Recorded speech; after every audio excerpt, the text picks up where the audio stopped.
Friends நம்ம அடுத்ததா பார்க்க போற வண்டி பார்த்தீங்கன்னா KTM RC 125 white colour BS4 2019 model 30,000 ஓடி இருக்கு.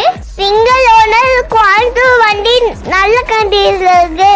மாடலுக்கு பாத்தீங்கன்னா டெய்ல 1,40,000 வரைக்கும் சேல் பண்ணிருக்காங்க. நம்ம கடை ரேட் பாத்தீங்கன்னா 1,28,000. இந்த வண்டி வேணுங்கிறவங்க எங்களுக்கு கால் பண்ணுங்க. இந்த வண்டி எங்களுக்கு பாத்தீங்கன்னா கோவை நாகேந்திரன் ஆட்டோ கன்சல்டிங். நாங்களே உங்களுக்கு லோனே பண்ணி தரோம். தேங்க்யூ. RCBனா பெங்களூரு, KTM RCனா நம்ம Coimbatore Nagendran auto consulting. Bloody sweet.